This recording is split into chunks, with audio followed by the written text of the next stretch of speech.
YouTube, ¿qué pasa? Welcome back to another Bleach Brave Souls video. Now, today is all about beating the current meta with SP units. Now, for all of those that don't know, let me give you a little history lesson on Bleach Brave Souls. Now, back in 2017, 2018, you could run through PvP with literally one team and just dominate everything. You don't need to bother about nothing else. Things have changed, since the reign from Jugram and Yamamoto, invincibility character Tsukishima. Now we have Kenpachi, Yiwa, Kuriyashiki, Oku. Those are all names you have to fight against in your PvP career. And those are characters that currently dominate the meta. And to be fair, now it's all being balanced out. Previously, you would have been right behind everybody else if you didn't have a full invincibility team. Nowadays, you can build different team compositions and try different teams out in order to tackle these different teams. So we are at the point in PvP Brave Battles where it isn't a smart idea to just have one team built up and fight everybody against with that team. No, you need different teams. You see, like I have my full invincibility team, my first team with Kenpachi, my second team with Kuriyashiki and Kenpachi and Yamamoto. Then I have my fun team, mind that team. That's just for me, just messing around. Then I have my main team with the current meta, and then I have my SP team. And this team I'm using mainly to tackle enemies, like for example, somebody that purely has Kuriyashiki, Yiwach, and Kenpachi in the team. Now let me show you exactly what I mean, what I'm talking about. Do we find one that purely... See, for example, this Anubis M. He has a good team that counters exactly a team like this, Kenpachi, Yiwach, and Kuriyashiki. However, against somebody like this, I wouldn't be squaring up with this team. Rather, I would be squaring up with this team. Now, let's just try it. Obviously, my damage output, my total power is higher than his. But let me just show you for showing purposes.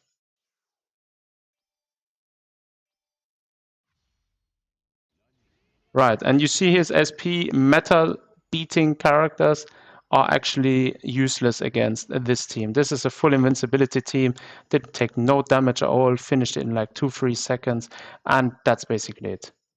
And that is why I'm always saying build yourself multiple teams in order to tackle exactly teams like that. Now let's look for one team where there is only Yiwach, Uriyashiki, and Kenpachi in it. Now you see the first one right there. That should be a good one. Even though they're lower power than me, let's just beat them. Let me just try and show you this. My team should be able to run through them. Right, Kuriyashiki, Kenpachi, and you are all instant dead, and that's it. One. I've beaten the current meta, even though they are slightly weaker than my team, with a new SP team. And that's the current situation of Brave Battles. Now, it's all been balanced out. Back in the days, this couldn't be possible, being an invincibility team with a team composition like that. Nowadays, this is very much realistic. Now, let's try something harder. Let's try this Benji dude over there. Let's try beating him. Let's square up. That's fine. That's totally fine. Let's go. Let's see what we can do against him. Now, this isn't a formal for beating everybody, but you should have good chances with a team like that against a team like this. You see already, most of them are dead. And that's it. My Aizen has basically destroyed all of them. My other two are dead. And bear in mind, my Aizen is only at 3 or 5. So you don't actually need max transcendent units in order to do this. You just need good accessories and good team build. Now, as for team build, let me just show you what I gave them. I gave him Lieutenant's Badge, Ceremonial CET set and Fortification Pill, and I gave him these links. Now, that's basically it. As for skills and bonus skills, I didn't change a thing. Now, I could be going with Pierce Barrier and low stamina damage. The same thing I could be doing here, but I haven't done none of that. I just put them in there. I'm just trying. This is the first time I'm trying with you guys live what a team like this can do against the current meta. As for my Ichigo, this is what I gave him. and those are his accessories. The Eisen is actually not of much help, to be fair, but let's just leave him in there for testing purposes. And as for my Eisen, that's basically what I'm giving him. I don't have a T-set.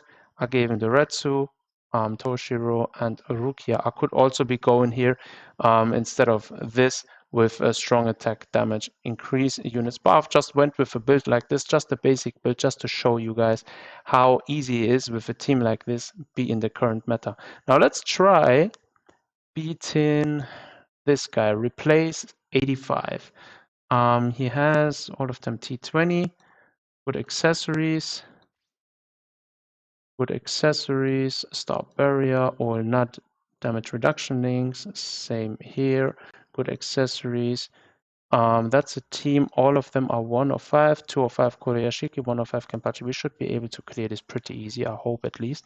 Now, the occasional times you will die. But bear in mind, that's totally natural. And that's the way this game is.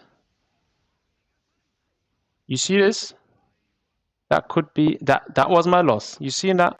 Now, as I was saying, you will not always be able to win.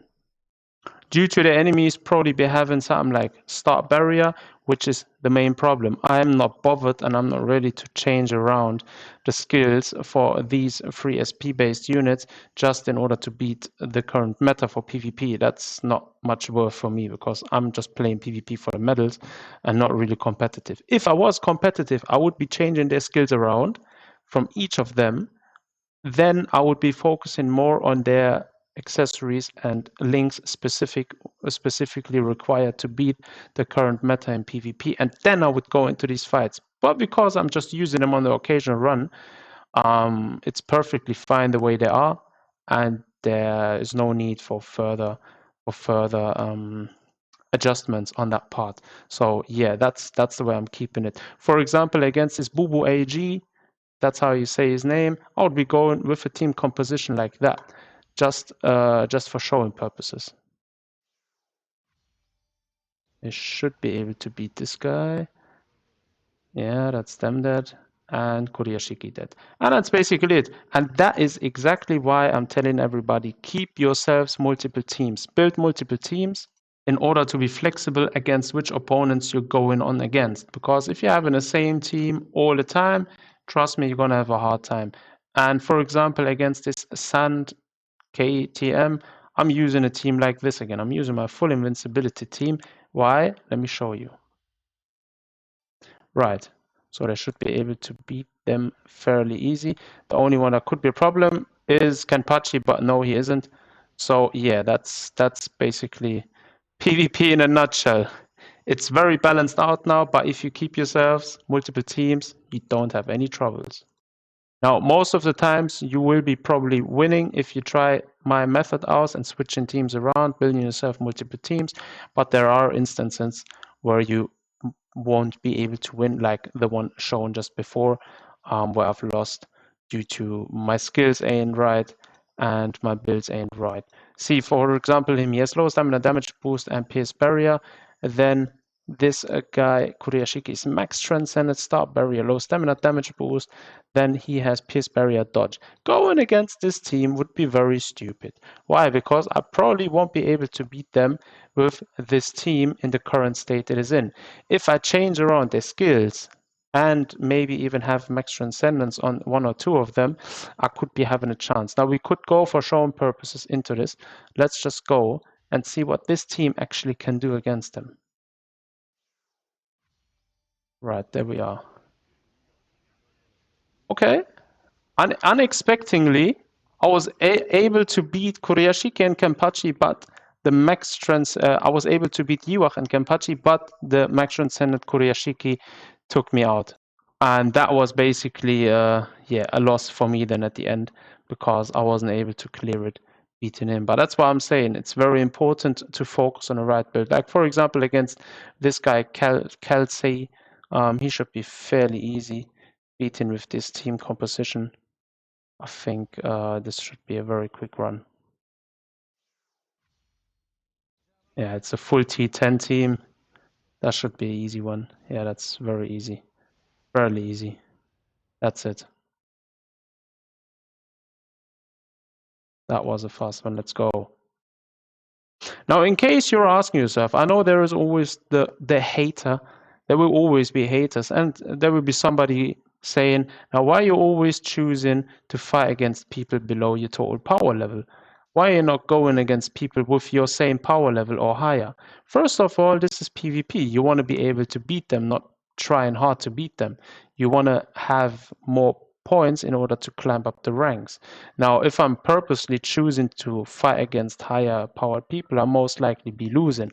So I would be just stupid for trying it, apart from showing purposes.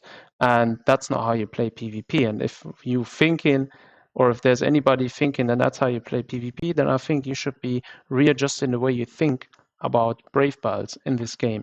This game isn't designed for you to fight the strongest teams with a weaker team composition. No, this brave battles is really about choosing the right matchups, going against them, and making sure your builds matching the opponents and your team positions matching the opponents, so you'll be able to build to beat them efficiently without any problems. You see right there, for example, I still lost because that Kenpachi started in with start barrier, and that's my problem.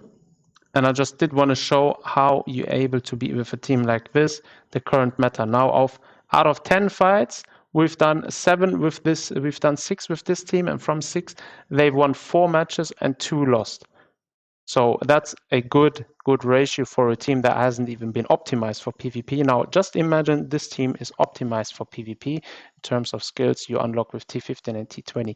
You would be able to climb up the ranks pretty fast, fighting against the meta, and switching around teams depending on your needs. And that's basically it to PvP. That's how you play this game. And if you'd like to have more infos about this and learn more about strategies in PvP and how to build your characters overall, then do subscribe. Consider subscribing to my channel. It's free, and I will always stay up to date. I post almost every day at least one video sharing with you my knowledge about this game and also having fun with it. And yeah, that basically concludes the video. Thanks for joining, and see you guys next time.